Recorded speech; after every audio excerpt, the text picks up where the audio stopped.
Okay, here we are starting the trip. It's Morris Island Conservation Area. That's near Fitzroy Harbor. And coming up to this disused train bridge, repurposed for walking. It's going to go over the Ottawa River. Anyway, this is for the project Open Rivers. Professor Mary Modine.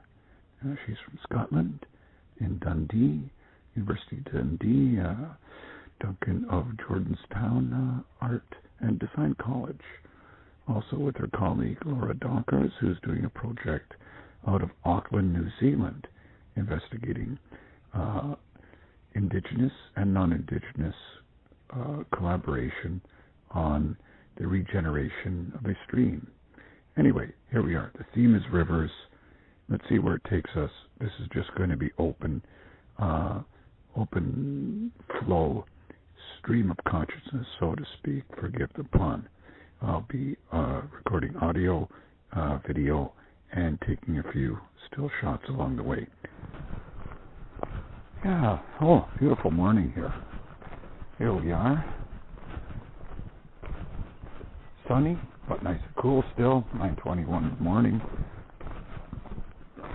The air is absolutely excellent and clear, which is great, because the last 3 days or so, my throat's been burning, my eyes have been watering, I've been sneezing, runny nose, because smoke from wildfires as far away, thousands of kilometers and miles away from British Columbia, northern Ontario, that smoke has been reaching us here in the Ottawa and Gatineau and Macham, Quebec region where I live, in the Outaouais.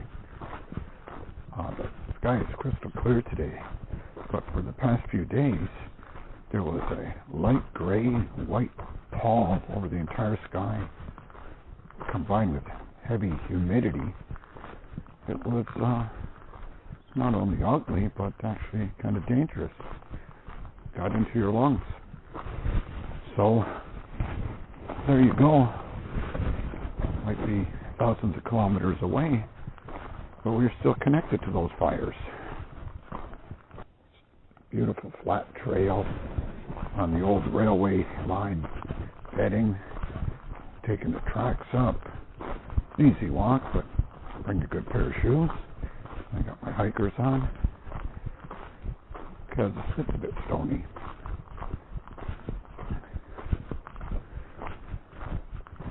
I think you can see that snowmobilers used to use this and use the old bridge, but I think they've been warned off that practice now. And only recently, this old railway bridge has been repurposed with planking on it to make it safe and comfortable for hikers and cyclists. So it's my first time getting on this bridge. Spans the Ottawa River. I'm coming at it from the south end, and on the Ontario side, it will cross over the river, about 600 meters, I'm estimating, the length of the bridge, and it will reach the Quebec side. So, there will be much to say about this river, this bridge, this division of borders created by the river and created by the settlers. The river area here, this region, is very important to the Algonquin people, the Anishinaabe people, in many ways. This area is known as the meeting of the three rivers. The Great Ottawa River, the Gatineau River, and the Rideau River converge here. There was a famous area we known as the Sacred Pipe, or the Bowl of the Sacred Pipe, or Grandfather's Sacred Pipe. Settlers called it Chaudière Falls. That region is indeed very important to the history of the indigenous people here. This region was known for trading with different indigenous people, the meeting place of different tribes and nations, and sharing of goods and knowledge. It has historical, spiritual, and it had great economic importance for the indigenous peoples of the region. And along this river and along the tributaries of this river, the what we call the North American eel, but known to the Algonquin people as the Pimisi or Pimisi, I'm not sure how to pronounce it, is a tremendously abundant species and a very valuable source of food, a delicacy many people would consider these days. And the advent of forestry with its pollutants and mining with its pollutants, and in particular the damming of rivers for hydro projects, virtually eliminated the species. And that's a shame. It's an amazing creature that would breed in the Sargasso Sea, in the Atlantic Ocean, and return. One of these species that can return multiple times between fresh and salt water. I mean, we know the salmon return to their spawning ground, the west coast and the Atlantic coast, but they finish their lives on that return journey. But I believe that it's the North American eel could make that journey more than once. But I have to check that out. That's just from my memory. Well, certainly a beautiful walk. Nice and easy. Flat ground. Lovely cool breeze. Well, I certainly have to give more formal and accurate information about the eel, about indigenous place names and indigenous history.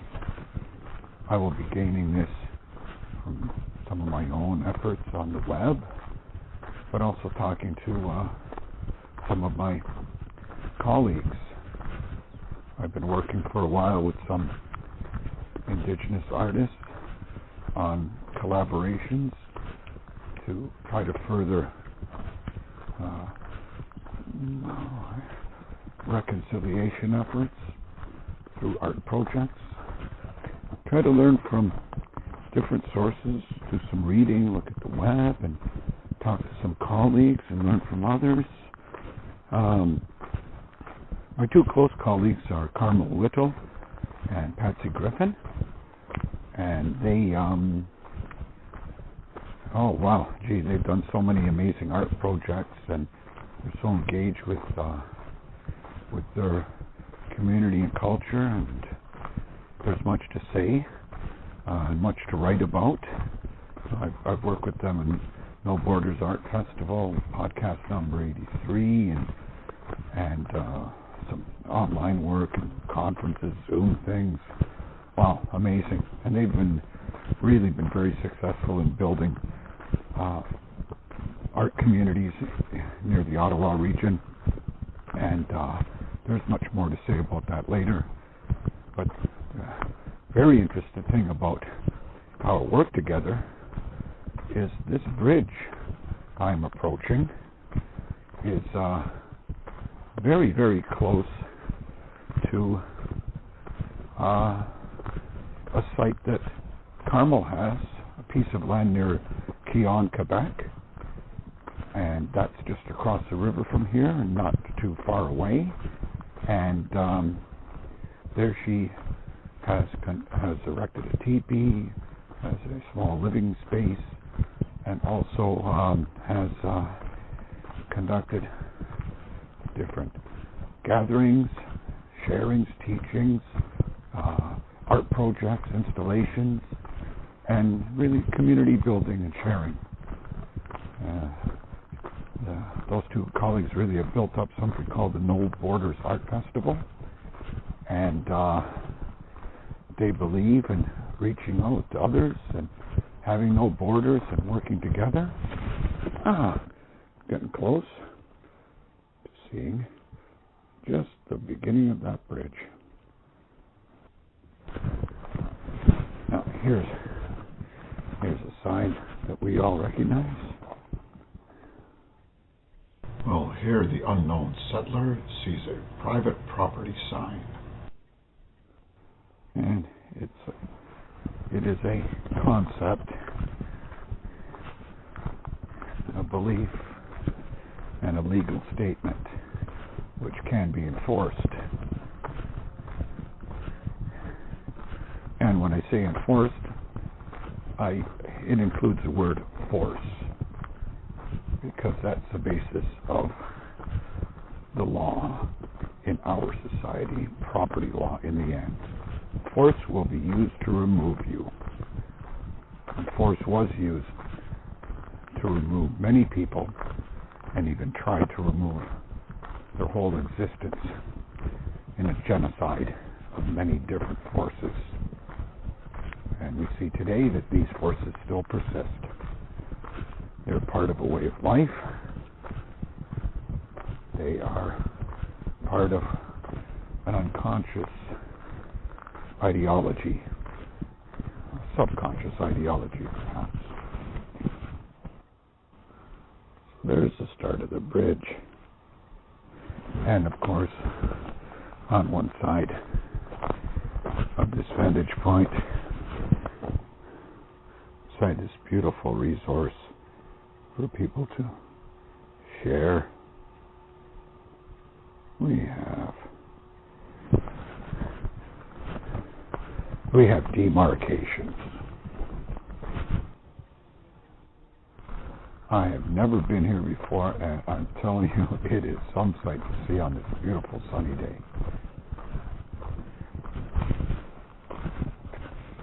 Now, as we approach, we see some more signs that we have seen at the entrance to the rail line about the closing of the trail. They seem ambiguous to me. I think they refer only to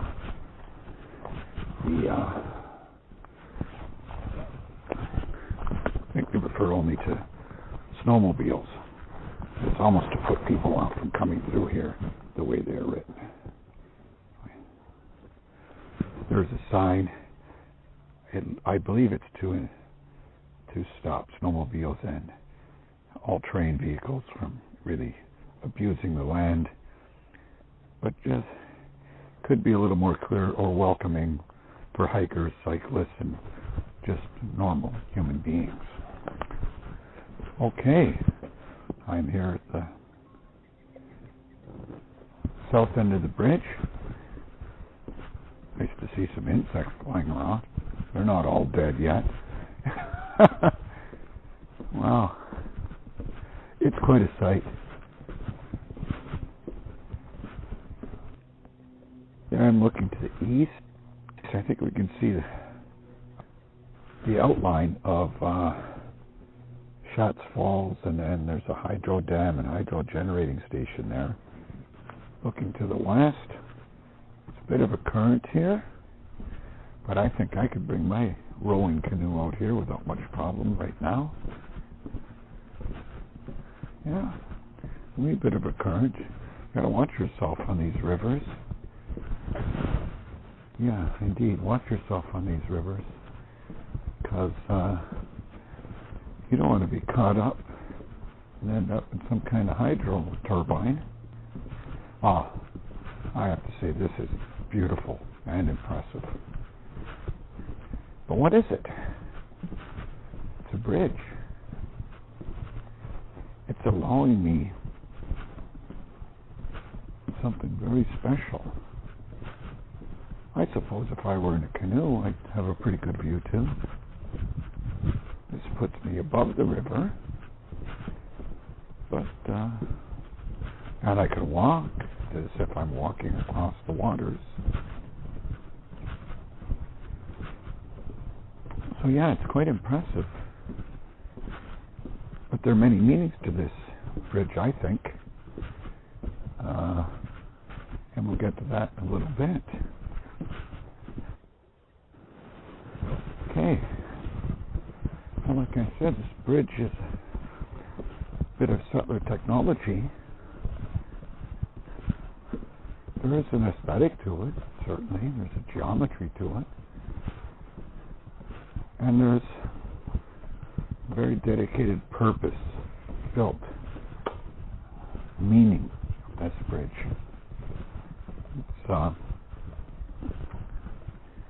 It was originally built to transport the extractions of mining.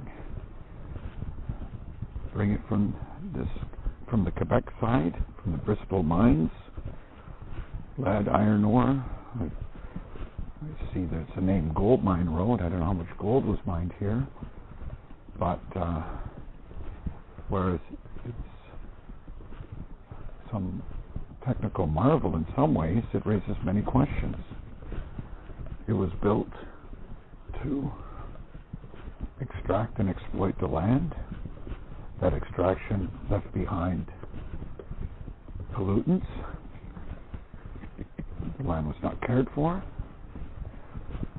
And that expansion led to building of yet other things, which led to more so-called progress and extractive behavior with disrespect to the land, and more pollution, and more settler development and population, and change in the way the land was seen, and the land was used, and the land was respected. So, I spoke earlier of the wildfires in British Columbia and Northern Ontario. They were reaching thousands of kilometers away to where I live. So it is a time to ask about how our beliefs about using the land and our beliefs about growth and progress have ramifications to human populations and all populations, animal, vegetable, and mineral. What are we doing? This bridge spans water. Indeed, it is a mighty river. It's a mighty river, the Ottawa River. At times it looks like a lake. It's so wide.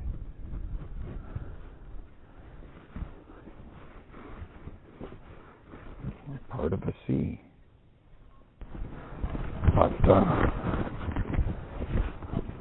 so this bridge is a connection spanning this great river, this river that joins with other rivers, this river which was so much the lifeblood of a culture and of animals and plants and of the land itself.